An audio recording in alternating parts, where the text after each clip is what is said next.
Hello guys, and welcome back to another episode of Cinema. We're back. So today we're doing something gruesome. A lot of action. Ooh. A lot of physicality. Listen, it gets real. A lot of fighting. Yep. Back to back. Stakes are high. Even today. Their cows are glued to the sky. So welcome back once again. My name is Clyde. I'm sitting here with Motiko. Yeah, but I'm back again. DK is MIA. We can't find him. So please do look for him. But today we will be doing Hunting Jessica Brok. Yeah. You can't see it. We're in thieves. Got cargos. Got cargos. All black. We're saving Jessica. I want to go help her in combat. I was hunting Jessica. Keep that in mind when we break it down. Jessica. Yeah. Let's get it. Alongside our main, we have Anthony Ophidian. We have his big brother, who is the antagonist, and that is Richard Lukunku, and we have Clyde Berning as a savior. 100%. So we have a big cast with great actors, and I cannot wait for you guys to watch it and see it. Without further ado, let's get into it. Without further ado, let's get into it. We are leading with what makes this an action thriller. Give it to us, Lord. Alright, so there's a couple of things. One, it's very fast-paced. You want to consider things like the music. So whenever you watch an action thriller, it always has you on the edge of your seat. Your heart is racing. You damn near feel the anxiety of the characters. There's a lot of running. There's a lot of punching. There's a lot of screaming. There's a whole lot of emotion, and it's all up in there. The intensity's through the roof. Yeah. I feel you with that one. I was noticing that they would sync up the sound. They would sync it up with the movement. There was moments where I was hearing like a heartbeat. Oh yeah. And then you realize that, okay, my heartbeat is matching this because what's going to happen? Yeah. And then you see the camera movement. It like pans left to right. You know when the blocking, when she's walking towards the right, and then the camera pans with her, but then she changes her mind. And then she turns and then something pops. Yo! Oh yeah. I feel like I was like, okay, that is a sign. That is insane. Yeah, no. So they're always lining up and layering these things. Very, very, very heavy. Yeah. Very heavy on the rhythm. Very heavy on the pacing. Like I said, it needs to have you on the edge of your seat, and they got that. 10 out of 10.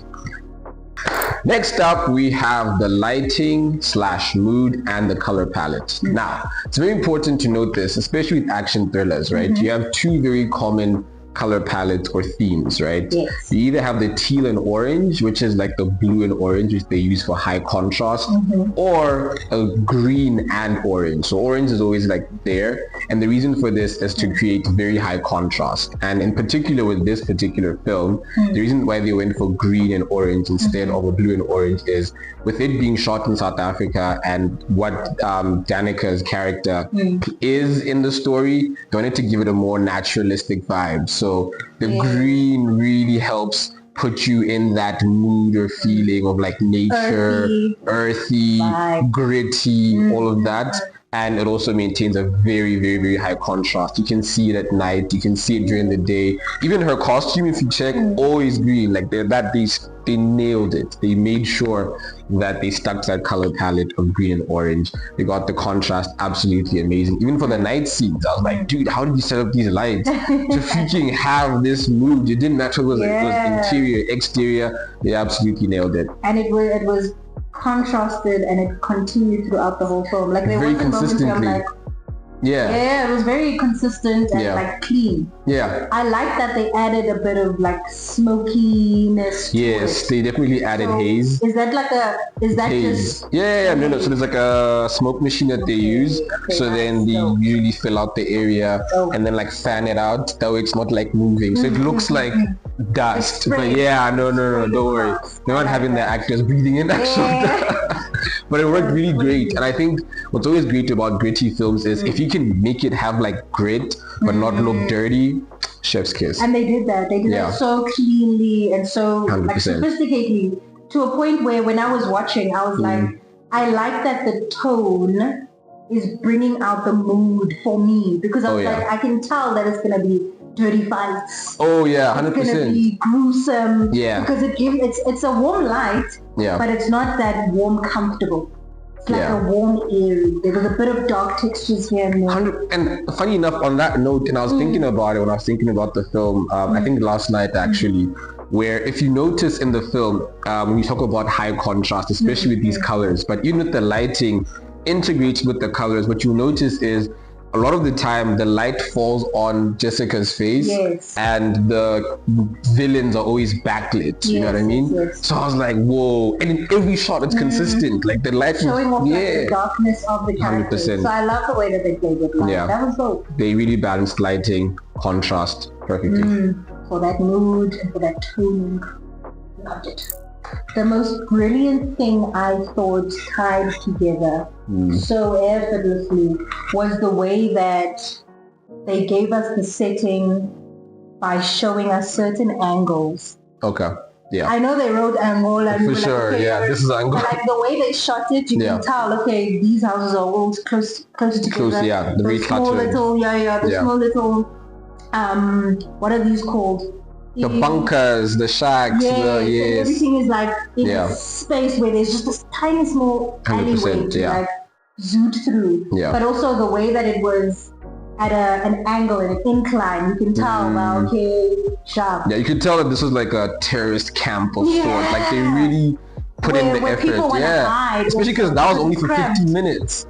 Like I think that again, like just the effort put into just creating that setting, the world building, insane. And then moving it to South Africa, the way you can easily see with number plate on the car. I was like, you telling us we in SA? We home, baby. We're home. They shooting in SA, and for that they didn't state the place. Anything. But you can see as a viewer that okay, now we're in SA. Familiar territory now, People, you can see the shots obviously were on a wide, and you can see the layout. You know that it's inland because of that orange soil. 100%. And it's a beautiful way of showing and not touching. They really helped establish the sort of like small town vibe, you know, the bakkies, the really old 4x4 like Land Cruiser type of car. They really wanted to make it feel like wherever this place is, I know there's some good biltong here.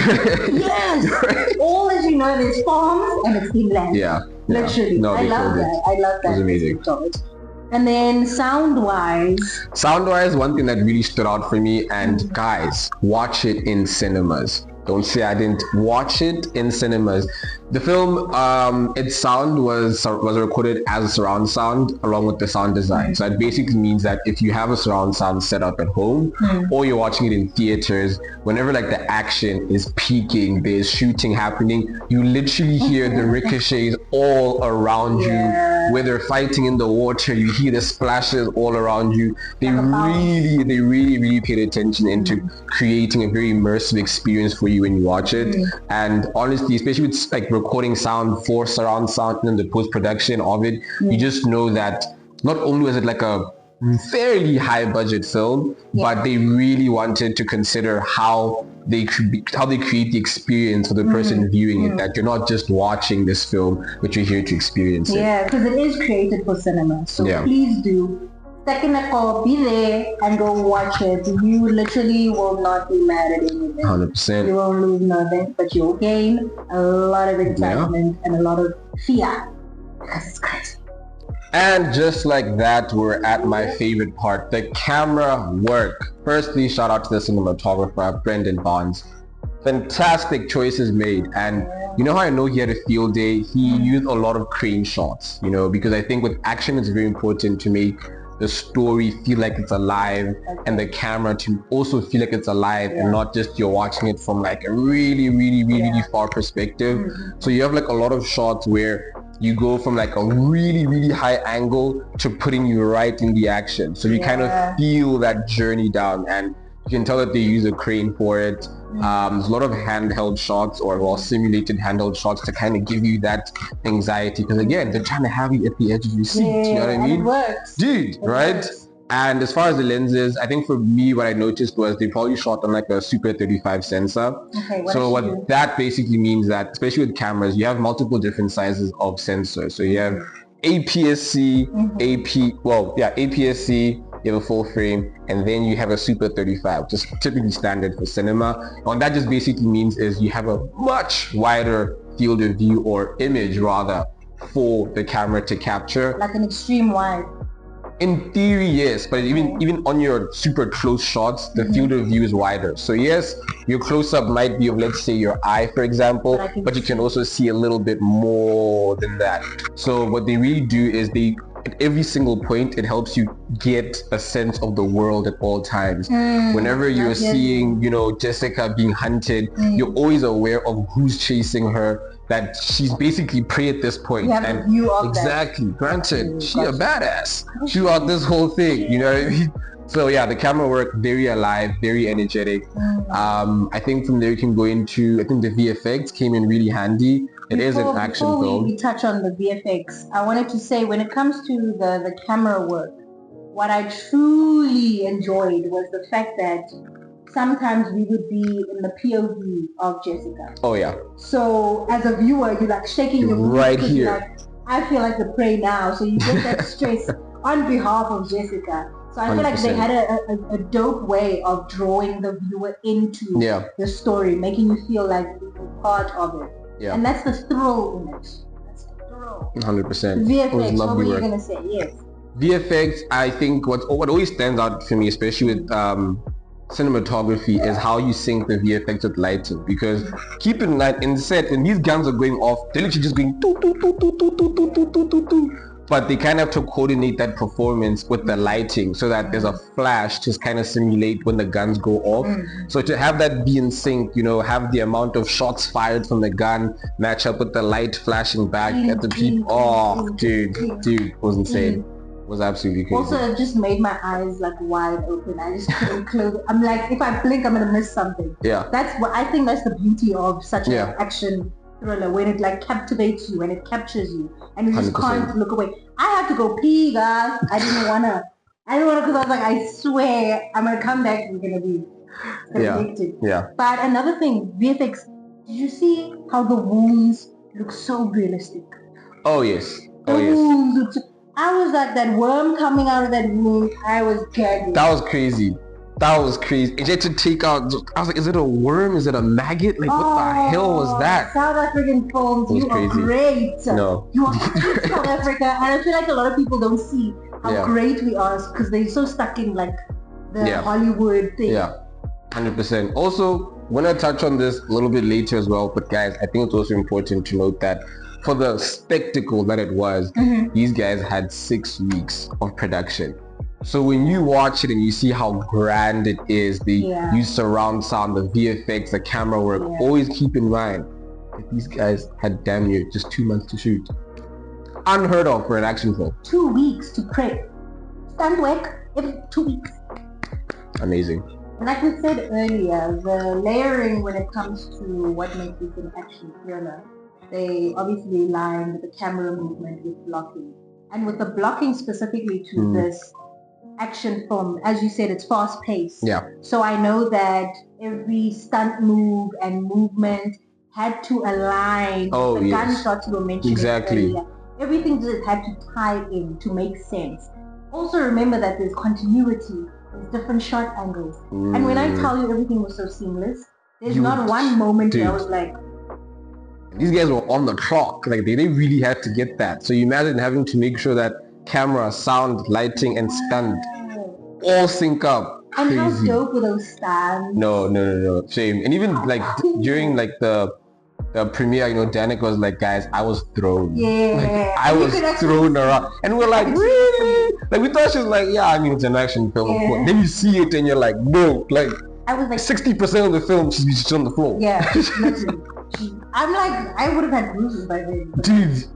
hey, it's us. Insane. And the one thing that I feel like, I don't want to say unsettled me, but I was like, how is this possible? Like, the type of guns they're using.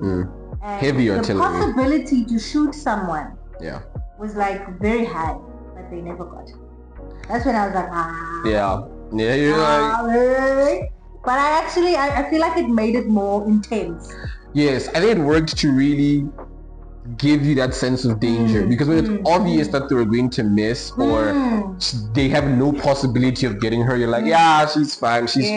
But when you're like, this is the grace of God. I don't know what it is. She was literally running in like the frame of the shooter. Yeah. Like it's just her and the shooter. And it was insane. Blocking is basically the movement that the characters do, directed by the director. And it's movements like, if you and I have an action thing that we need to do, and there is, what is that thing called? Stunts. Yes. Blocking is basically when the actors are moved around on set to make it look... It's the coordination. Yes, it's to make it look as natural as possible. Yeah. So the director will come in and say, okay, this is the blocking for today. This is how you're going to do your stunt work. Yeah. So it's basically the movement in front of the camera and the world of the play. Because obviously there has to be background work. So people walking, looking normal, other people running. 100%. Animals scurrying. Vibes like that. So that's also because they have to do it over and over again. Because remember, there's multiple takes. Yes. So the director just basically goes to the actors and coordinated the camera to say, okay, the camera's going to go from here to here. Yeah. You need to be in point A. And then the camera moves from here to here. You need to be in point C to D, and so on and so forth. So everything is choreographed, like in your head. As the actor, you need to remember what you did, how you did it. And land there every time. Angle needs to look like that's intricacies, guys, and they did it so seamlessly. No, they killed it. I never had a moment where I was they killed she it. didn't move like that. My favorite part of the script is how it melted into the plot and the story. Oh yeah. Like everything. There's a lot of foreshadowing. Everything Lazarus was saying was like a manifestation of what happened, but like in an ironic way. Yeah, actually. So there's a moment where he's like, if there's one way that you have to, I'm paraphrasing, the best way that you kill your prey is to make them think that they're the predator. Crazy enough, when I heard that, I was like, okay, that's scary. That means that they're gonna like put in traps for Jessica and she's gonna struggle. For sure. But in fact, she ended up being the one who's in fact the predator. Like she was killing them like ants. And that was the most beautiful thing to see, that with everything Lazarus, that they made Lazarus say, script-wise, was a foreshadowing of what happens later. Way of how everything unfolded. It's very full circle. Yeah, it was. Yeah, 100%. And I think it really tied into the plot for me, where I think towards certain parts of the film, without spoilers, of course, right? There's a part where Lazarus' brother tells him, brother, we need to cut our losses. And then he goes, we have no losses to cut. And it was crazy because for me, the juxtaposition came in between Jessica and Lazarus, where Lazarus was fueled and blinded by rage. And for Jessica, while she might have been just as gruesome as them, she was fueled more by love.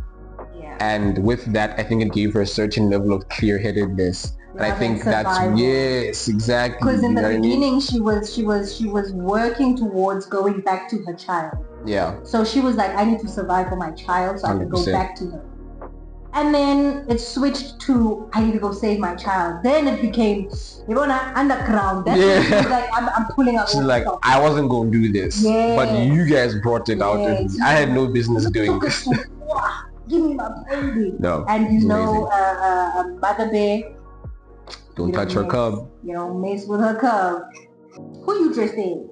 I'm dressed as Lazarus. As you can see, I got my cargos, I got my all black. Wish I had these little, scarf thing going on, bulletproof jacket, look like a true mercenary. I see it. Yeah, true mercenary. You? And I am dressed as the army side, Jessica Brok, if I might add. Killer. So one thing they did brilliantly is separate the color palette when it came to costume. Yeah. All of the gang, all of the scary men were dressed in black, darker shades of very muted greens. Greens, but like it was the darkest shades. Yeah. And then when it came to the army side, the military, they had obviously green, the normal camo, green, the camos, the lighter greens. And I thought that was beautifully created, especially when it came to the security. Oh, remember Lazarus had security. Yeah. They were in uniforms, and then he had his gang. Oh yeah. So you could see the separation between. Yeah. Again, contrast. Yeah. Very big with this genre. I think the other thing that stood out in terms of makeup, or in this case special effects makeup, the wounds, especially where Danica gets impaled. I won't say by what, because again, I don't want to spoil it for you guys. But there's a really, really, really great attention to detail. And I remember Alastair was talking about this at the event, the African Exclusives one, where he was like, we really wanted to make it gory, and it was gory, entertaining, but not gory, disgusting. Yes. And how they were able to really walk that line to really make it gory without transitioning into a horror, I think it was spectacular for me. It was because you could still look at it and be like, okay, that's a wound. Yeah. And what I loved, I don't know if you remember this, when the guy was shooting from the roof, and he bombed them. Oh yeah. And the burnt victim, he looked so burnt. You could see the crisp, when char. someone looks waxy because they burnt, it looked exactly. And it was glowing. He was glowing, and you could tell this dude just got burnt now. You could still see the lights on him. He's still breathing. The fire is still firing. I think yes. No, shout out. The attention to detail was spectacular. Makeup team, because I think also makeup and art direction. Yes. I'm pretty sure they had to. 100%. Because usually with especially with action, because you're also not trying to convert it into a horror. They had a really great balance between there's certain moments where we're gonna have somebody get shot but you won't see it, somebody gets stabbed and you don't see it, but then there are times where they just give it to you and they're like, no, watch this guy's head get blown off. But also when they give it to you, it's watchable. It's not something where you're like, oh, I can't watch it. Watchable, and it's clean work, and it was so beautiful and so realistic. One thing I love about South African productions, they find the correct blood color. Yes. All the time. Hey, we've seen pink things. Hey, in this world. We have seen. And it makes me so mad because I'm like, if South Africa can do it with the budget, and the time. Come on, guys, keep up. No. Learn from us. Hands. Come on. Across the board. Hands across the board. And just like that, we are at performance. Guys, now I think this is where we pay homage to the brilliant, brilliant performances given by the cast. Guys, it's so interesting watching actors really embody a character that they've been given. And, as Richard mentioned in the premiere as well, where he was like, he sees himself as a vessel and acting is very spiritual for him, right? And he sees himself as a vessel for this thing to come to life, for this character to really be brought to life. And you really saw it with all the cast, even the supporting cast members, with the brother, Danica, the child, the friend. It was very heartfelt. Yes. And I think that's what really resonated the most, beyond the pacing, beyond the, oh my god, somebody's gonna die, but you really got the emotion of all the true characters. Because I'm gonna be honest, one thing that I hate in action films is when the story is the action. And we're way past that. Cinema is over 100 years old, you know what I mean? So we're very way past the, whoa, was that a real gun? You know what I'm saying? We're way past that. So to be completely enamored by the performances really took my breath away. And I think that was kudos to the writing team, because they didn't write out everything. They allowed the actors to act it out. Yeah. And that's my favorite kind of writing, when they allow the actors to act it out. And the beauty of it is seeing people embody the full character. And you can see it through a way you analyze the character and then you see the person outside. And you can see that this is not the same person took by their any own means. character and said, give me a second, I'll be back. Let me go pick up Jessica Brok. Let me go pick up Lazarus. Let me go pick up. And every single actor picked up their character and pushed themselves aside, because you can see it in the eye contact, in the stillness, in the breathing. Everyone was living in the moment 100%. As it was. 100%. And no one, sometimes when you're seeing people acting and you can see someone thinking about their line, or you see someone get distracted by slight things, everyone was locked in. 100%, and it really felt like, it felt very cohesive, because even with maybe the second part of the film where you get to see Lazarus's associates, right, after something really terrible happens, you really got the sense that these people aren't here to be more bad guys and become an obstacle to the protagonist of the story, but you could tell that all these people are mourning the death of someone that was very important to them, and this has become a story of vengeance. You know what I mean? And everyone is like on one headspace, right? Exactly. No one is just there to just be a bad guy. And I like that even if they were in the background, you see the actor acting. Yes, it never switches even if off. You're not on shot. When the camera pans and someone is there in the back, they were acting. Yeah. Well, they stayed in character. Were high.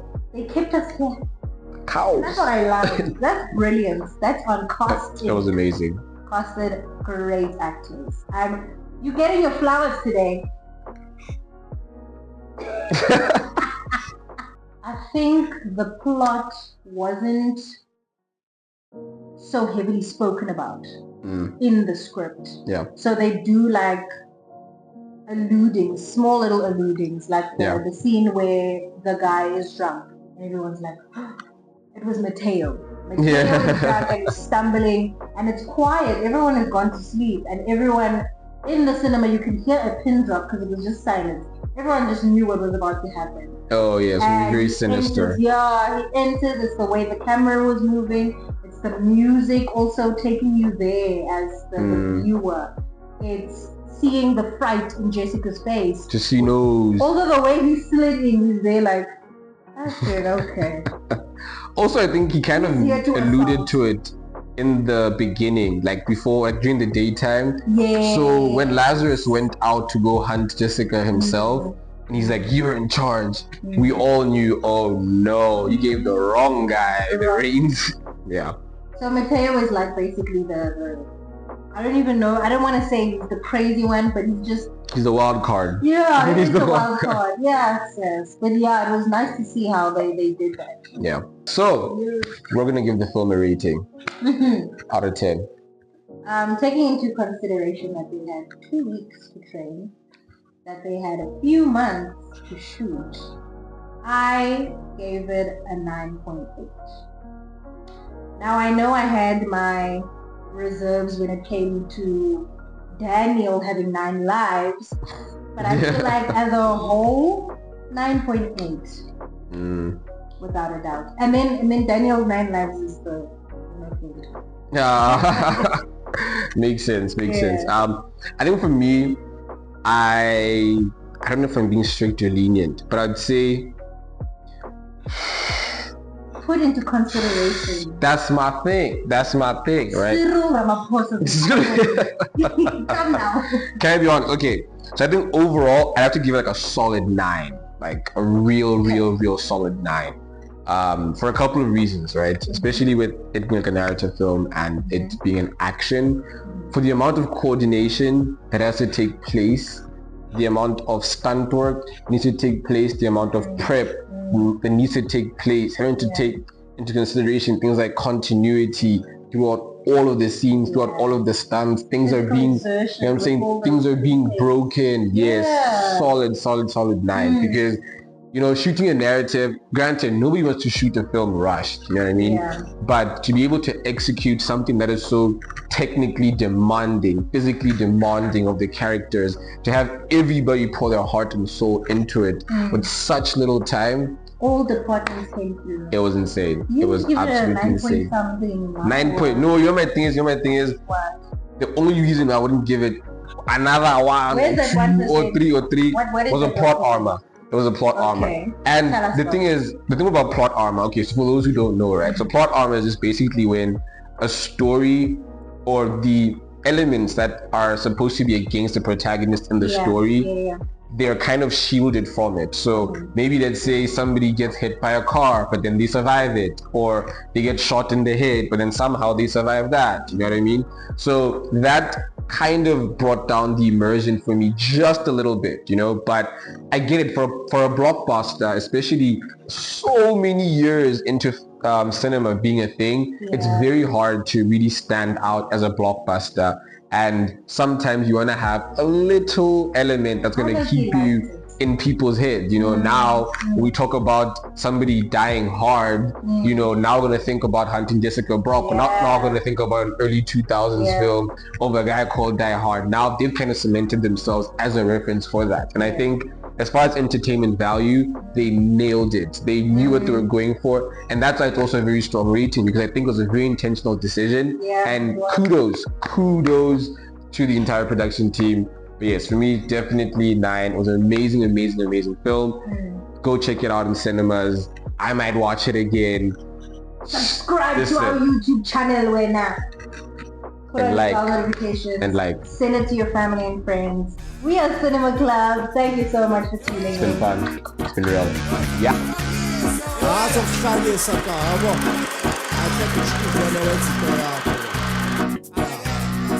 Pull les cartes à l'enfant, c'est Charlie Corba.